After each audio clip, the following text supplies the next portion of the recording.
Pero yo lo que he hecho en este librito es fundamentalmente poner algo que provoque y dé pie al debate. Con lo cual, es muy interesante la intervención que ha hecho Teresa, también lo fue la de Oliva y la de Carmen, porque Oliva aparece y dice, bueno, yo con esto no estoy de acuerdo, el hecho me parece rimbombante, un poco... bueno, todas estas son pertinentes. Y Sí, con eso, yo, con eso digo porque... Pero ojo, que el listón que ha puesto Teresa, si vosotros queréis participar, no necesitáis, digamos... A ver, estoy utilizando el texto como pretexto, justamente lo que dicen los filólogos que no hay que hacer. Filosofía se lo utiliza como pretexto a veces. Yo lo he utilizado como pretexto. Es un pretexto para que hablemos de esta cuestión. Sí, yo, pero perdona, nos has aclarado mucho. No, perdona, porque es que yo, como ella ya había hablado de... Y hablar de Dios ha muerto, sin hablar, o sea, en este caso, en Kant, por ejemplo, yo el texto que empecé a leer de Kant, que pues sí podría haber hecho un comentario del texto solo, Sí, pero sí, el texto de Dios ha muerto no podía si no lo hacía dentro de todo un contexto de esto. Está perfecto, no, está muy bien, está muy bien, está muy bien. Había varias maneras de abordarlo, ¿no? Digo para que sí. vayamos, porque estamos cambiando respecto de cursos anteriores la manera, estamos ensayando, el cambiar un poco para poder hacer un trabajo más de grupo, de diálogo y de demás. También en la logia, ya ves los ensayos, entre la pizarra, la grabación, pero bueno, esperemos que nos ajustemos pronto. Pero si a alguien se le ocurre decir aquí qué le evoca la frase Dios ha muerto, también sería, aunque no supiera Nietzsche, también me gustaría mucho, ¿no? Porque lo voy a dejar en el aire, ¿no? Porque yo ahora tengo una pequeña intervención preparada, por lo menos mentalmente. ¿Qué significará que Dios ha muerto? O sea, vitalmente, existencialmente, ¿no? Fijaos que este tema se llama identificación y adecuado planteamiento de los problemas de la vida o una cosa así. Nos dice algo, porque claro, Oliva dice una cosa la semana pasada, a mí esto no me interesa, es la idea que yo me llevo. Más, esto coincide con algo que también, a ti tampoco te interesa la muerte de Dios. Es más, no entiendo la muerte de Dios en quien no cree en Dios. Bueno, exacto. Bueno, es interesante. Yo digo por ahí, ahora que hay el blog, lo pude recuperar, el trabajo que ha hecho Álvaro, por ahí que digo un pequeño... Bueno, yo ya me puedo cuña, ir, ¿no? Sí, después, una pequeña cuña que dice... muchas gracias, Teresa. A ti. Dios necesita al hombre para existir, digo yo por ahí.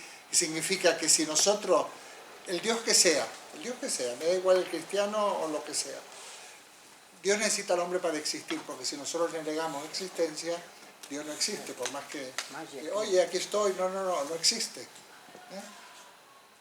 Por más Dios que sea, Ole. Por más Dios que sea, no puede existir para nosotros si nosotros no queremos.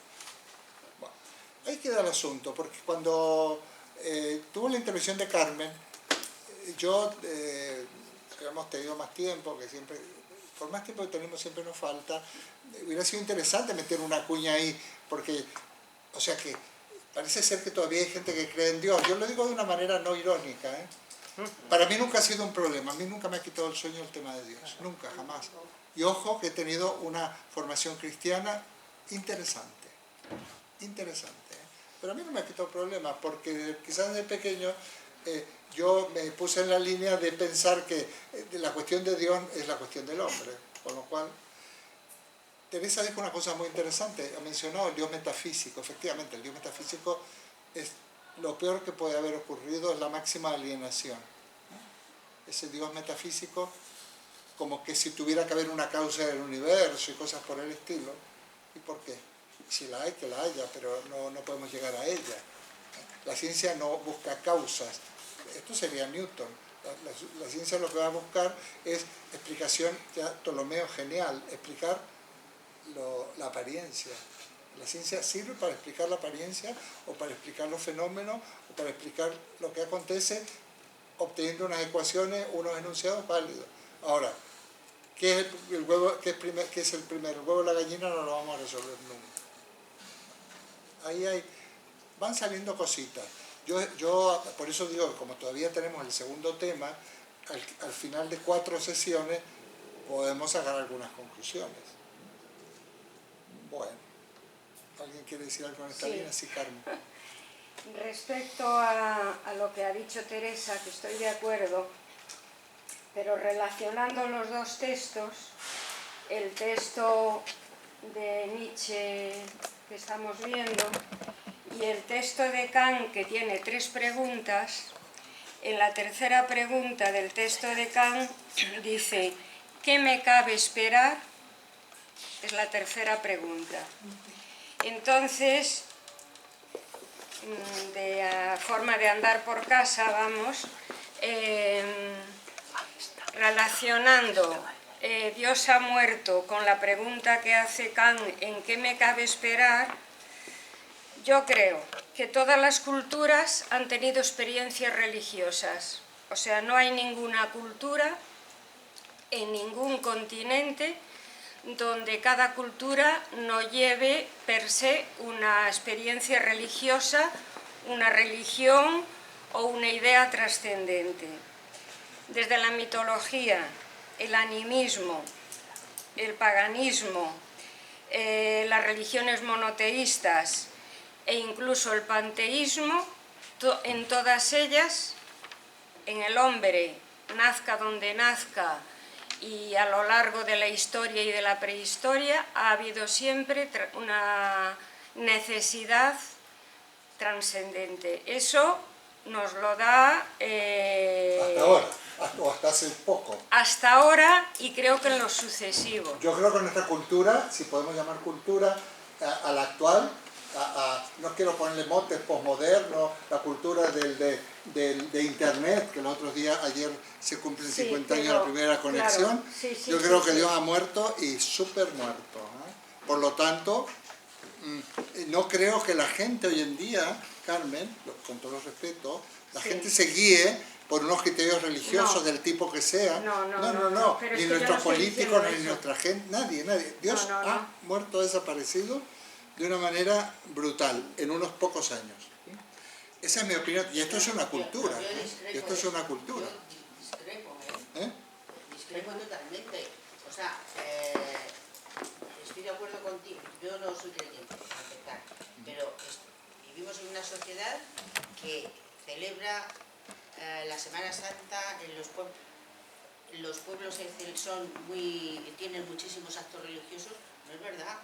O sea, es una cultura que si tú quieres quitar todos estos temas del pueblo, bueno, una guerra. O sea, es que no quieren prescindir de esto.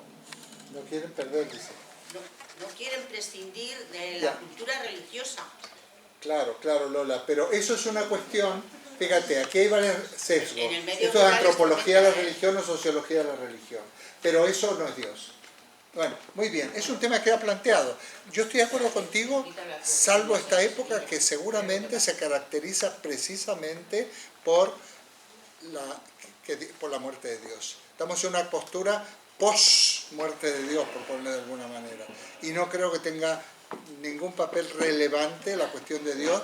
Probablemente sí de la religión como folclore, como cultura en el sentido de costumbre, como fiesta, como muchas cosas. Pues se hace fiesta, hasta por supuesto la Semana Santa es una fiesta donde lo que se celebra es un Señor torturado y crucificado. O sea, pero bueno, eso así, también está el Día de los Muertos en México, que va a ser dentro de poquito, y sacan, la gente hace dulces de muertos, se disfraza de muertos, sacan a los muertos a relucir en las viviendas, hacen unos altares familiares, le ponen comida a los muertos. Eso es otra cosa. Bueno, es un tema, Lo que pasa es que hay que distinguir creencia, trascendencia, religión de superstición.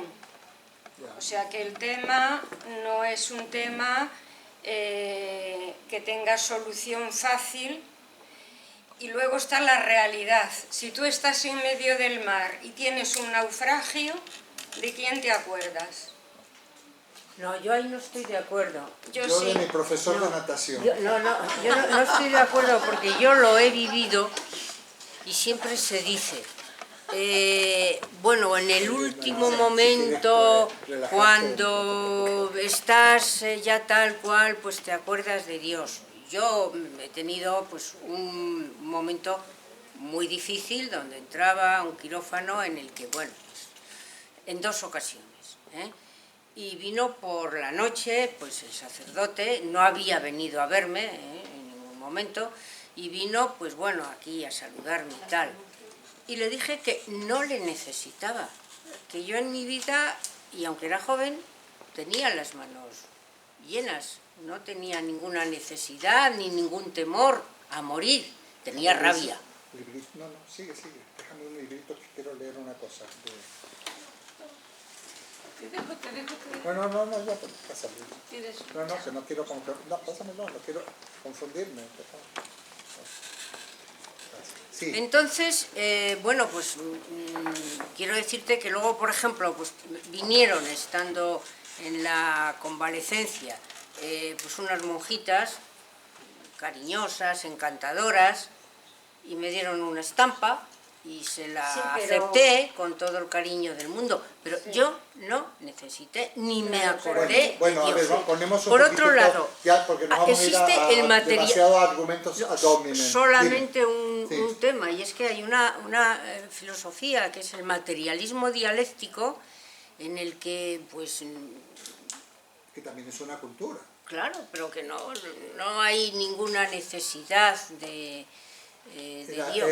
hay un libro de esta amiga mía mexicana, Ana María Ornella, que se llama precisamente el pensamiento mágico animista, algo así, ¿no? Efectivamente, ahí va planteando todo un estudio antropológico ancestral, dentro de una línea que ella le llama la antropopedagogía, donde va explicando precisamente cómo hay una tendencia a esto. Yo precisamente cuando le hago el prólogo a este libro lo comparo con esto que dice Kant ahora, que voy a comentaros, que es lo que pensaba preparar hoy, lo que pensaba decir hoy. Es el texto número 3, dice así, dice, la razón humana tiene el destino singular en uno de sus... Perdona, ¿en qué página? En la página 17. La razón humana tiene el destino singular en uno de sus campos de conocimiento de hallarse acosada por cuestiones de índole... Bueno, yo lo estoy recitando de memoria, tengo otra traducción en la mente. Por cuestiones que no puede rechazar por ser planteadas por la misma naturaleza de la razón, pero a las que tampoco puede responder por sobrepasar todas sus facultades. La perplejidad en la que cae la razón no es debida a culpa suya alguna. Bueno, yo tengo la traducción en la cabeza. A ver,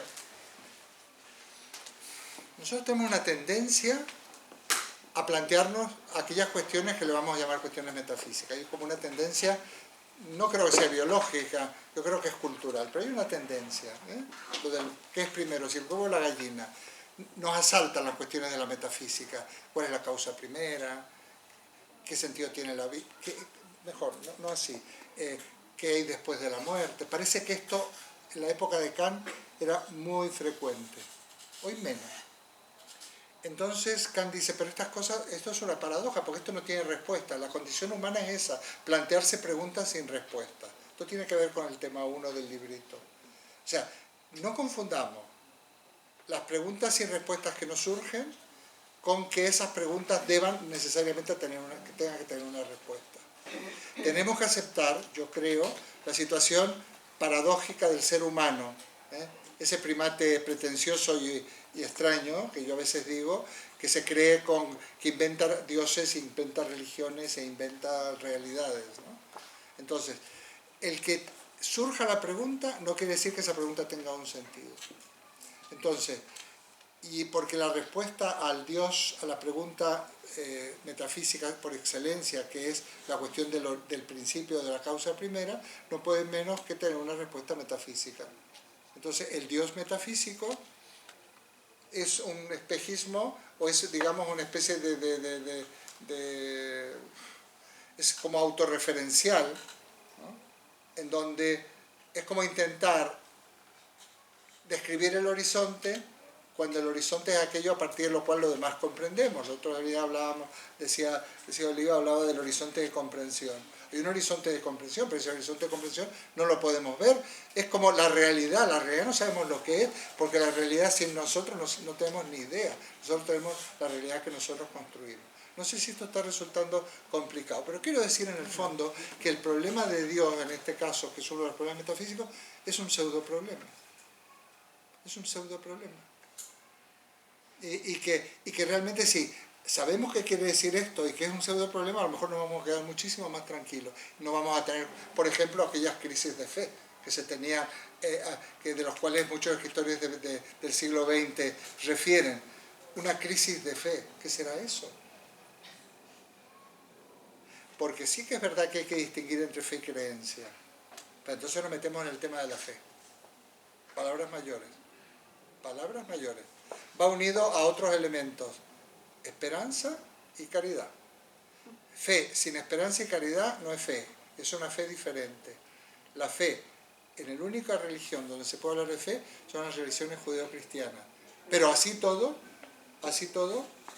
entrarían perfectamente en la cuestión de Kant, que tendemos a endiosar o a divinizar los resultados de unas supuestas preguntas que son incorrectas.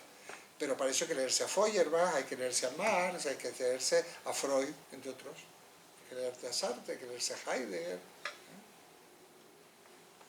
No sé si estoy confundiendo más. O sea, voy a hacer como más de titular.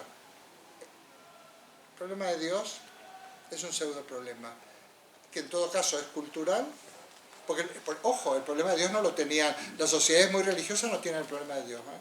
Los testigos de Jehová ortodoxos, los católicos neocatecumenales o legionarios de Cristo u Opus Dei, por poner un ejemplo, no tienen ningún problema. No tienen el problema de Dios, carecen del problema de Dios porque están absolutamente convencidos, es como impensable, ni se lo plantean, porque no es un pensamiento crítico. O sea, el problema de Dios es un producto de... ¿Se acabó? Se está acabando. Sí, sí. Bueno, vamos a esperar un momentito, vamos a cambiar la batería. Los testigos de Jehová o los legionarios de Cristo, versiones del catolicismo no prohibidas por el Vaticano, por lo tanto vigentes, no tienen el problema de Dios, porque son fundamentalismos absolutos. ¿Quiénes tienen el problema de Dios? Primero, la única religión de todas las religiones, que realmente donde surge el problema de Dios desde el punto de vista existencial, es la única religión verdadera. Yo soy ateo de la única religión verdadera, o agnóstico, que es el cristianismo versión Jesús de Nazaret, ¿no? Entonces, ese cristianismo, que es un cristianismo que incide en la libertad del hombre, en la libertad de la sociedad, de la humanidad, en ese hombre nuevo, sí, como es un cristianismo de la libertad, sí abre un ámbito en donde nos podemos cuestionar acerca de Dios. Los problemas de la crisis de fe son propios de pensadores católicos, la mayoría de ellos, y no católicos, pero que sí están informados de esto. Ahí tenemos desde Unamuno hasta García Morente, por decir los españoles, donde en un determinado momento se plantean el problema de Dios. Por ejemplo, García Morente es un interesante filósofo español que va a Argentina, y un kantiano estupendo que tiene un libro precioso y que termina monje, se hace religioso. ¿Por qué? Porque descubre que abraza ese tipo de fe. Entonces, el tema de la fe es otro de los temas. A mí me encanta el tema de la fe, porque la mayoría de la gente que dice que tiene fe no tiene fe. Tiene creencias. Creencias que Carmen dice que hay creencias y supersticiones. Todas las creencias son supersticiones, menos la fe. La fe cristiana he dicho que es la única religión verdadera, no es una creencia, técnicamente hablando desde el punto de vista de la teología. Entonces, estamos abriendo el juego acerca del problema de Dios. ¿Y por qué es importante el problema de Dios? Porque tiene que ver con los problemas, las preguntas fundamentales de nuestra vida. Carmen pone el ejemplo, el náufrago. Claro, hay momentos duros en donde la existencia de Dios, de alguna manera, Dios puede salir si hemos tenido una formación de ese tipo. Entonces, es un problema importante, no solo desde el punto de vista antropológico y sociológico, también es ético y filosófico. Y además porque el problema de Dios, a mi juicio, el problema de Dios en el seno de provenir de una formación cristiana, es un tema que tiene una solución magnífica. Y esa solución, a mi modo de ver, esa solución nos la da precisamente Feuerbach, nos la da Marx, nos la da Nietzsche, nos la da Freud, nos la da Jean-Paul Sartre, nos la da Heidegger. El Capital de Marx, según Dussel, yo no lo he visto, yo no he leído el Capital completo, es la obra filosófica y de cualquier tipo de obra de ensayo que tiene más citas bíblicas. O sea, en nuestra cultura es fundamental ese judeo-cristianismo versión Jesús de Nazaret. Pero ojo, que hay algunas que son, a mi modo de ver, son apóstatas y como pueden ser ciertas versiones que acabo de nombrar. Los otros días, cuando la exhumación la famosa exhumación que ha dado fuelle a nuestros políticos de Franco, yo creí leer en un momento dado, ahí en este frontispicio o en algún, no sé si era una pancarta o está escrito, y hablaba del movimiento neocatecumenal. Es un movimiento de los fundamentalistas tremendos dentro del catolicismo, ¿no? Bueno, los neocatecumenales, los legionarios y Opus Dei van por ahí, ¿no? Bueno, ahí no hay problema de Dios, no existe. De hecho, es indiscutible. Y cuando lo dice Freud en El malestar de la cultura, bueno, con esta gente no hay que discutir. No hay que discutir, porque no van a poner en tela de juicio la cuestión fundamental. Bueno, yo sé que yo aquí alguna susceptibilidad he herido, ojo, soy consciente. No, la mía. Carmen, no. No. La mía, pero quiero que me aclare una cosa. Es decir, cuando hablan de formación, mi pregunta es, ¿formación o alienación? Religiosa. Yo te puedo contar, porque como esto va teniendo yo te puedo contar mi situación. Voy a ser lo más breve posible. Yo voy a un colegio porque era muy bueno de maristas y ni me enteré. ¿No? Ni me enteré de la cuestión religiosa y sacaba buenas notas. Tuve mucha suerte. Ningún religioso me metió mano. Por lo menos ahí no sabía ni que eso existía. Luego me he enterado que a algunos compañeros míos sí le había ocurrido. A mí no. Se ve que no era demasiado atractivo. Claro. Bueno, voy a ser un poco irreverente. Yo no tengo más remedio. Entro en otra institución, el Liceo Militar, y había era un muy buen colegio, y había un capellán, se llamaba Héctor Jiménez, capellán. Para 1000 cadetes, un capellán, uno. Porque tenía que haber, en el ejército siempre hay uno pues, que te da la misa, uno que bendice algo, algún cañón, para que sea más mortífero, siempre ocurre. Pues este padre Jimeno, yo me voy a confesar, la primera vez tenía 12 años, yo ya creo que os comenté que cuando mi primera comunión, a los 7 años me acusé de haber deseado a la mujer de mi prójimo, porque había que confesar, yo me acusé. Digo, por las dudas, no sabía lo que era, tampoco sabía lo que era fornicar, no tenía ni idea. Llego ahí, le cuento unos pecadillos a este hombre y me da un par de bofetadas que me da vuelta la cara. Tiene una manaza. Le digo, oye, ¿no? Me dice, no estoy para perder el tiempo. Tú o confiesas pecado o no vuelvas más. Bueno, pues entonces intento confesar un pecado. Bueno, padre, no he ido a misa el domingo. ¡Fua! Otra soberana bofetada. Digo, oye, a ver, no tengo tiempo. ¿Has visto la cola que hay? Y me explica, no voy a traducir todo, que el único pecado que había son los pecados realmente Sexual. contra los demás. Has mentido, has traicionado a tu compañero, eres insolidario. Los pecados contra el amor, en el fondo. No me utilizó esas palabras. Hay un solo mandamiento, deja Jesús, que es amados los unos a los otros, y hay un solo pecado, transgredir eso. Porque en el fondo es un impulso vital esta actitud hacia los demás. Primer asunto. Segundo asunto, y voy a terminar con esto. Esos sacerdotes, incluido el padre Jimeno, él uno de los que lideró el famoso movimiento de los 28, que fue una rebelión que hubo en Argentina por los años 60 y tantos, donde los echaron a todos, cerraron los seminarios. ¿Por qué? Porque decían que había que hacer una apuesta por los pobres y que una religión puramente de declamación no tenía ningún sentido, sino que era la religión del compromiso. Teología de la liberación. Gustavo Gutiérrez, todos los demás, todos los movimientos que ha dado, ha pasado por etapas como la de los sacerdotes de El Salvador, Yacuría, Martín Baró, españoles, por cierto.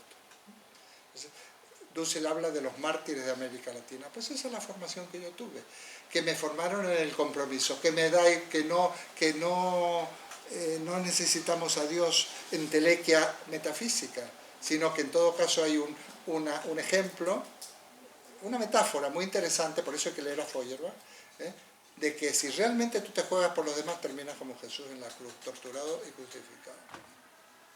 Los otros días yo decía, con esto termino, en México, hablando de la docencia, les digo, si vosotros en un mundo de injusticia, un docente, o un filósofo, o un maestro, no sois perseguidos, algo no funciona. Y justamente están saliendo a la luz todos aquellos maestros en la época de la República, la época del levantamiento de Franco, que los mataban por el mero hecho de ser maestros. Si realmente tú no te pones en peligro, si en tu vida nunca te has puesto en peligro, algo ha fallado. Eres absolutamente prescindible, porque no ha servido para nada. Ni te has jugado, nunca has tenido problemas con el patrón de tu empresa, nunca te han echado, nunca has ido a magistratura de trabajo, nunca te han dado una paliza, nunca te han detenido a ciertas edades. No sé qué vida habrás llevado.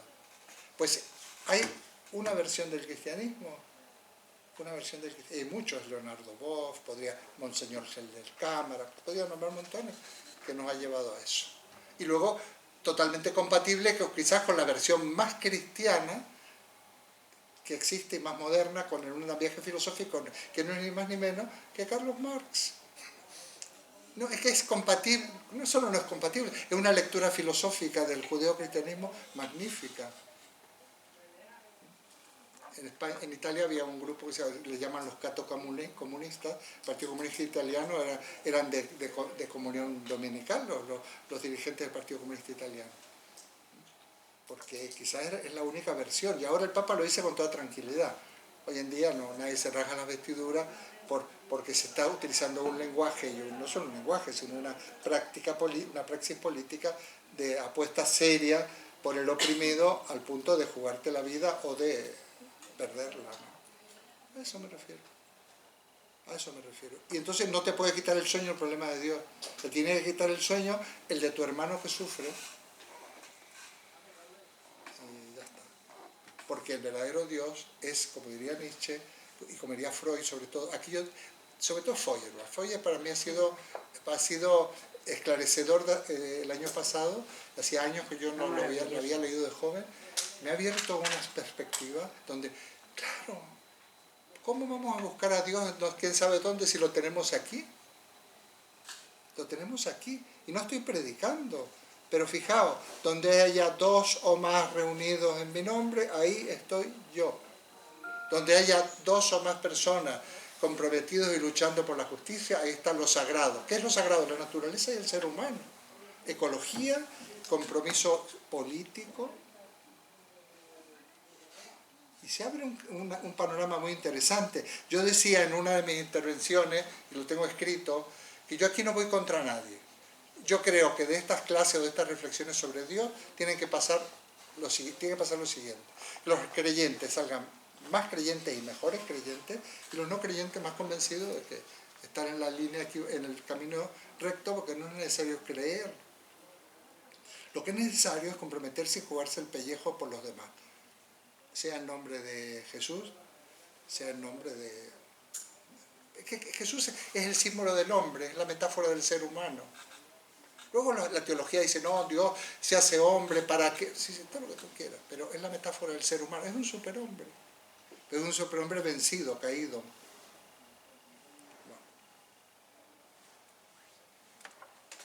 ¿Cómo echo de menos a Pepe? Ah, Pepe, sí. ¿Sabéis algo? Perfecto. Claro. Bueno, pues, entonces, el tema de Dios es un tema que incide, más que de Dios, es ahora en la cuestión del sentido. Qué importante es la pregunta por el sentido, pero no son preguntas teóricas. Por eso yo quiero, este curso es muy arriesgado, este curso está muy arriesgado porque quiero ya no solo huir de la academia, o salir de la academia, salir de las reflexiones sistemáticas, racionales y organizadas. Y ser capaces de ir un poco a pelo de los problemas sin necesidad de caer en la terapia de grupo, porque entonces sí que ya tendríamos que hablar de otra cosa. Pero, siempre estando en el jardín, huimos de la academia, pero no del jardín. No, del jardín, ¿no? El jardín sí. Jardín. Fijaos que puedo contar otra, hoy estoy muy impúdico, muy impúdico. Me llama la profesora de México, no Ana, sino la otra profesora, me pregunta ¿cómo estás? Porque no era, le digo regu. ¿Y eso qué quiere decir? Regular, menos que regular, casi mal, entre medias. O sea, regu sería, habría que definir los términos, entre casi mal y regular. Ah, ¿y qué te pasa? Pues no sé. A ver, a que no le pase esto, por favor, que me lo diga. No sé, estoy un poco desmotivado. Fijaos el desastre que ha sido hace un rato. Estoy un poco desmotivado, bueno, por lo menos yo soy muy exigente. ¿Qué pasa? ¿Por qué estoy desmotivado? A ver si no nos pasa esto. Yo no estoy hablando de mí, Yo he tenido un gran subidón antes de irme a México, preparando este librito que me resulta simpático. Luego, todo lo que me pasa en México. Y entonces, como yo vivo de proyectos, dadas mis circunstancias personales, que ahí sí que no voy a ser demasiado impúdico, para mí son muy importantes los proyectos, muy importantes. Estar, como diría, tras la pista de algo, con vistas a tensión hacia, ¿no? Y como me he quedado un poquito así en blanco, estaba regular. Y entonces, bueno, no te preocupes que esto yo no sé si es porque es por ser acuariano o por ser Eduardo Agüero, pero yo soy rápido, no me instalo en esta, porque jugamos con lo de los signos, ¿no? Porque ya también no me instalo en los problemas, ¿no? Entonces, y espero hoy remontar el día. Bueno, pues adiós y que tenga suerte, adiós, muy buena, chao. ¿No? Ese fue el comentario. ¿A quién no le pasa esto? Yo tengo que vivir, porque además nosotros necesitamos, yo necesito un tipo de motivación un poco superior a la de otras apacibles personas que viven una existencia muy... Yo necesito un poquito superior porque tengo algunos problemas. Y la única manera que tengo de conjurar esos problemas es estando en movimiento, y haciéndome unos viajes súper exigentes e intentando dar lógica y hablar de la vida toda la misma mañana y además grabando y comprando la pila y viendo que no se me caiga la pizarra. Pero bueno, no importa. Adecuado planteamiento de los problemas de la vida. Yo creo que la filosofía, que sabemos que cada vez estamos más en ella, me ha encantado me ha sorprendido Teresa, porque lo bien que lo has hecho, maravilloso. No, bueno, pues esto significa trabajar. Claro. Ese escritito lo quiero, también por favor el de Oliva, que hizo también una intervención muy... Yo creo que las psicólogas están pisando fuerte en este grupo. Carmen, por supuesto, Carmen lo doy por descontado porque participa siempre. Con esa filosofía, lo que se trataría sería de adquirir, mejorar o pulir esas herramientas que nos permiten vivir de una manera aceptable hacia lo que se puede llamar felicidad. Nos hemos acordado de Pepe, bueno, de Pepe ojalá pero nos puede pasar a cualquiera. Yo en uno de mis insomnios digo, bueno, ¿y qué pasa si me pasa esto y estoy solo, por ejemplo? Porque yo ya no estoy rodeado de gente. ¿Qué me pasa? Tienes amenazas, tengo que hacer no sé qué porque me van a dar los resultados no sé cuándo. Hay más de uno que estamos en estas situaciones. Y así todo, si centramos la cosa, podemos vivir mejor, ¿no? Mejor es lo que significa, sí, vivir mejor. Eso no quiere decir que podamos vivir al margen del sufrimiento ajeno.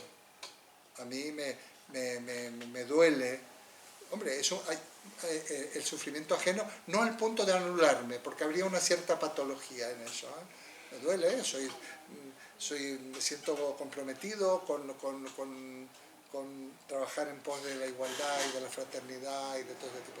No al punto de no comer, porque hay gente que eso sería otro tema, ¿no? De que se muere de hambre. En fin, es un poco algo que quería comentar, ¿no? Y luego podemos avanzar un poquito. Respecto de Kant, de las 4 grandes preguntas. ¿Qué significa? ¿Quieres preguntar algo? Yo, volviendo sobre Nietzsche, hace tiempo, leí algo hace muchísimo tiempo, donde en alguno de sus libros Nietzsche hablaba sobre la cuestión judía, que supongo que no hablaba como filósofo, sino que hablaba como alemán. Y en aquel tiempo, como diría Cristo, en aquel tiempo, el tema judío, sionista, en Alemania estaba ahí. Entonces, también hace 5 o 6 años he visto una película que se llama La cinta blanca, que es Haneke, ¿no? Creo, el autor, el director. Enlazando, digamos, luteranismo con mentalidad alemana, no son mediterráneos, evidentemente tampoco, y todo el tema judío, sabemos que en la antigua Rusia había los pogromos, donde se empezaron a perseguir judíos, que muchos emigraron a la Gran Polonia y después a Alemania. Entonces ahí yo creo que había un caldo de cultivo muy importante para llegar seguramente a donde se llegó. O sea, es que esto creo que no es así de fácil. Y entonces seguramente muchísima gente, incluso los intelectuales, no vieron lo que se venía encima. Respecto a la película, que me pareció muy interesante en aquel momento, se refleja un pueblecito rural de la Alemania profunda, que también tenemos una Alemania profunda, donde estaba muy impregnada del luteranismo. Y yo creo que lo que Haneke quiere decir, que si tú das un sentimiento religioso que no es trascendente, sino se limita a unas rutinas, a unas ceremonias, y todo eso va desde la infancia con una afectividad, digamos, nula, da lugar a adultos, no es que no tengan empatía, es que tienen o pueden tener graves psicopatías respecto a lo que Cristo llamaba al prójimo, vamos. Entonces yo creo que es que soluciones fáciles en un caldo de cultivo, que creo que en la época era muy grande, dio lugar a dónde se ha llegado. Bueno. Y creo que estos intelectuales, filósofos y demás, tampoco lo vieron venir, porque elaborar textos para abrirle, digamos, los ojos a la gente tampoco había, o yo no los he leído, vamos. Entonces creo que esto es... habría que leer mucho sobre el tema desde el punto de vista filosófico, moral, religioso y antisemita. Digo antisemita en aquel momento porque acabó como acabó. En todo el ámbito de la Europa central, porque llegó a Polonia, que tampoco lo veían venir. Es un tema y entonces, no sé hasta qué punto todo esto sirvió a que aquello no